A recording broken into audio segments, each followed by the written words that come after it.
Hey guys, how's it going? This week my presentation is on creative nonfiction. The writer I chose is Chelsea Clammer. This is a book of her personal essays called Circadian. This book is just a collection of essays that she's written, and a lot of them focus on the death of her alcoholic father, and how she kind of just copes with life and copes with her experiences. And she uses her writing as sort of like a healing tool for her. So, what I'm going to read is called Body of Work. I'm going to read the first few paragraphs of it. Introduction. We learned this in school. We're force fed the essay's acceptable appearance, all our thoughts squeezed into 5 paragraphs. If then statement. If we write within the standardized confines, then we prohibit explorations of an essay's true beauty. We're taught the expected infrastructure, the bare bones of persuasive narrative. Introduce, provide 3 bodies of proof, conclude. But creativity lives in our bones, pulses in the pith of what makes us, how we thrive in a variety of forms, like our bodies. Life wanting to move away from social conceptions of beauty, away from standardized bodies, size 0, the expected texts of our looks.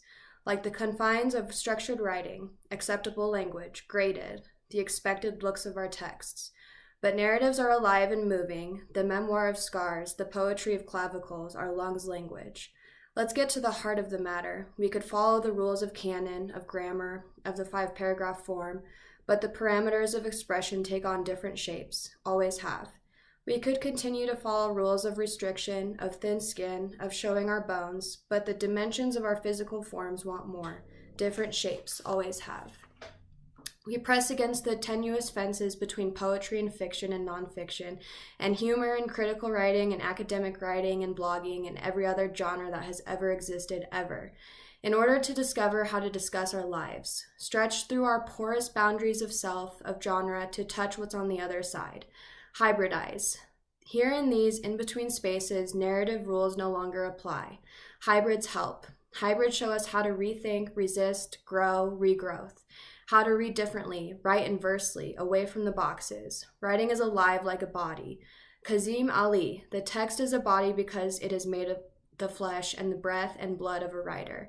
The mind which declares intention is a collecting of senses and memories.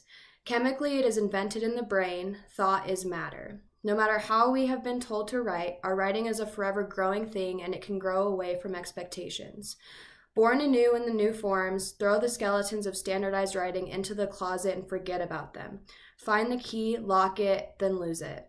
Ander Monson, outlines, indexes, his periodic snow. Jill Talbot, syllabus.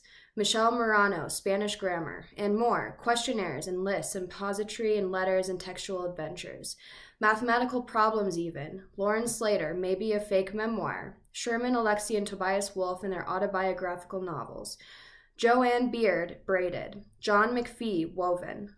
Lauren Sutton's postcards. Stephen Burke's objects.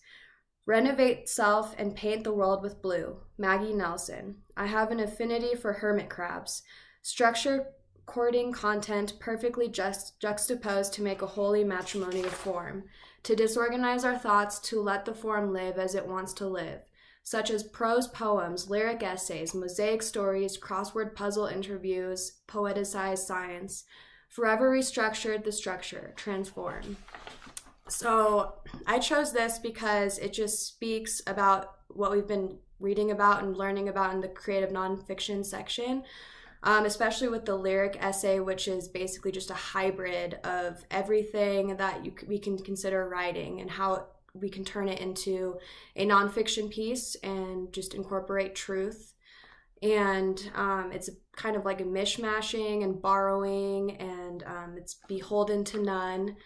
And I love it because Chelsea uses quotes from other writers and how other writers, famous writers, have incorporated different things to express themselves through their writing. Chelsea is also a reader for Creative Nonfiction magazine, and it varies the length of sentences, and it's just very poetic. And I chose Chelsea because I actually knew her from a sober living. She was our night monitor, and when I found out she was a writer, I just started talking to her more and more, and she started editing some of my stuff. And then she came out with this book and sent it to me and like wrote a little inscription for me. So this just holds a really dear place in my heart. I really encourage you guys to check this out. It's just a beautiful collection of essays and kind of like a memoir for her. So thank you guys for letting me share.